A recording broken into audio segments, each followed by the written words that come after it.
Welcome back to Reliable Sources. I'm Brian Stelter.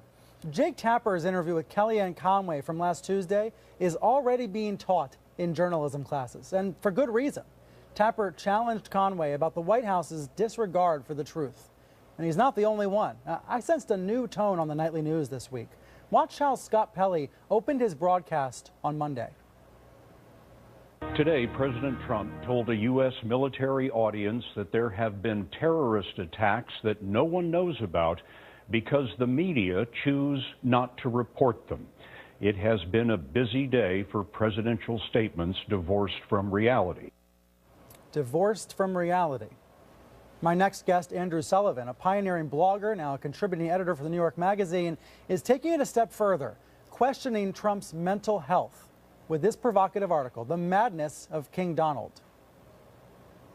Your thesis is that this is a national emergency. You use the word emergency in your column. Why? What's your case? Because any liberal democracy, any constitutional democracy, relies upon something we call the objective truth. Now, some politicians fib and lie. In fact, almost all of them do to some extent. But they always do it in a way that pays some sort of deference to reality. And what we've discovered is that in the last 3 weeks, this president, rather like he did on the campaign trail, simply insists that black is white, that things that we can see with our own eyes, like the size of his inauguration crowd, are not exactly what we're seeing. And he's able to command his underlings to actually go out there and also say things that are empirically untrue. This is not about politics or ideology. Like, there are some things that Trump believes in, for example, a more restrained America around the world, immigration controls, for example, that I'm sympathetic to. It's about the ability for the president to tell the truth and for us to believe it. And to have such an unstable figure incapable of accepting reality at the center of the world is an extremely dangerous thing. You said unstable. In your column, you said mentally unstable. Why do you think it's appropriate to be describing the president that way? I'm not a shrink, and if I were, I wouldn't say this anyway, because you can't diagnose someone. But I'm a human being, and I can tell if someone is saying things that we know not to be true and never corrects it. For example, that the murder rate, which is a very solid statistic, you know, there are dead bodies we can count. When he says the murder rate is the highest it's been in 45 to 47 years, what are we supposed to do, Brian? Well, what is anybody supposed to do? This is simply completely bonkers. He's saying things that do not exist. When a president is saying things like that and doesn't correct himself, has no one correct him, we have fact checkers now every day of the week compiling lists and lists and lists of things he's saying that are empirically untrue, false. Now, I don't know whether he knows they're false, but if he doesn't know they're false, then he needs to be informed.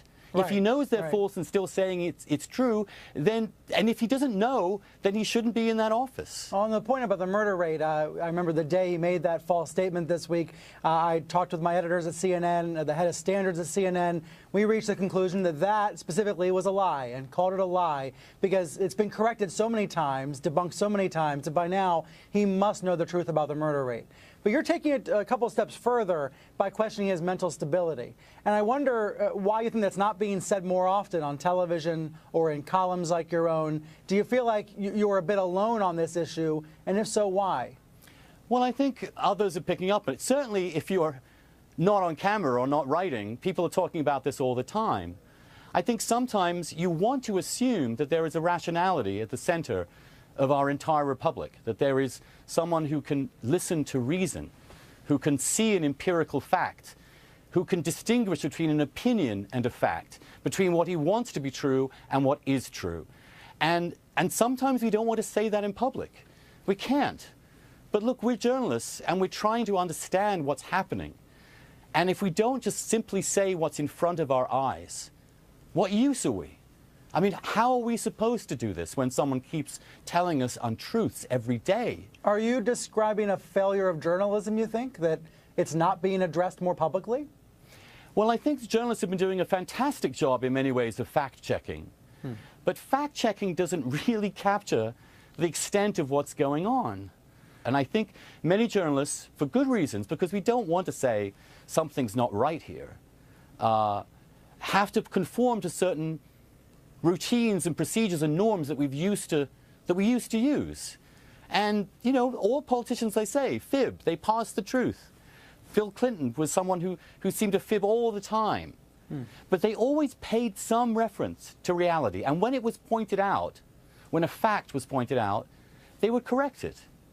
He won't correct anything. In fact, I don't think of all the hundreds and hundreds of false statements he's made, he and his spokesman have not actually retracted a single one. And you ask yourself, why? They might point to birtherism and say Trump did come out before Election Day and say President Obama was born in the U.S. That's the only example that comes to my mind of a statement that he corrected. That's true, Brian. Only, as you saw, if you saw that press conference, it was incredibly reluctant, rushed, and then immediately followed by another attack. Do you worry, though, that talking about this, about his psychology, you calling him mentally unstable and delusional, do you worry that it further causes divisions in the country, makes it impossible for the people who voted for him to want to hear you out? Of course I do. And God knows, I wish I weren't here having to say this. No one wants to be here saying this. I don't want to believe the President of the United States is just delusional or cannot accept reality. Of course not. It pains me. It gives me great pain and concern and distress. But at some point, being a writer or a journalist requires one to simply say what one is seeing in front of one's eyes. And sometimes you have to say that in plain English. So you don't see any alternative explanations for his behavior?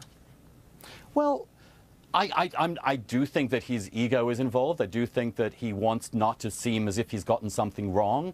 He does want to say things that advance certain policies that he wants to propose, all of which is fine. All of which is fine. But what I'm saying is if you continually do that and you never recognize reality, if you're still insisting, as he was as lately as last Friday, that there was massive voter fraud, that millions of people voted, all of whom voted for Hillary Clinton, didn't vote for him, were voting in the last election. That is simply, first of all, completely untrue. It's also deeply destructive of democratic legitimacy. And it is, to put it frankly, a little bonkers. There's been a strain of reaction in television and in conservative media circles that all this media coverage of Trump, all this criticism of Trump, people suggesting he's unstable, it's all hysteria. Take a look at this compilation from Fox News. You read these hysterical headlines in the media. You got the mainstream media beating him up. I thought there was a lot of media hysteria over the Trump executive order on the refugees. You know, more of the same kind of hysterical hand-wringing that seems now to go on about everything that Donald Trump ever says. He's opposed by the mainstream media. Andrew, you calling this an emergency is going to have them saying you're being hysterical. Your reaction? Yeah, sure. Say that. I mean, I'm happy to be called hysterical if people want to call me that. I would ask them instead, how do you explain the constant barrage of untruths, falsehoods, and lies coming out of this person? How do you explain that? And when you talk about hysteria, I'm not tweeting in the early hours of the morning in all caps. I'm not out of control in terms of tweeting every morning, noon, and night about things that are not true, violating established norms of responsible behavior in the office of the president. If there is anybody who's actually exhibiting hysteria, panic, and out of controlness, it's coming from the Oval Office, not from the rest of us. Liberal democracy requires some consensus, some common facts, some common reality for us to have a really good fight over. Like we should have bare knuckles fights ideologically, politically, and everything, but we have to relate it to reality at some point, our interpretation of reality. And when the central figure in our political system is creating an entire world of unreality, how are we supposed to respond? And I think we have to respond. We have to respond by saying, excuse me, Mr. President, with all due respect, you keep telling us things that are not true. Can you please stop this? And if you can't stop it, if you simply keep asserting the world is one way when it really isn't, because everybody else can see it, then we have a serious problem at the very heart of our government. And denying that, or tiptoeing around it, or not saying it plainly, is a failure of our duty as journalists, as writers, as reporters, to say and call it as we see it. Andrew Sullivan, thank you so much for being here this morning. You're so welcome, Brian.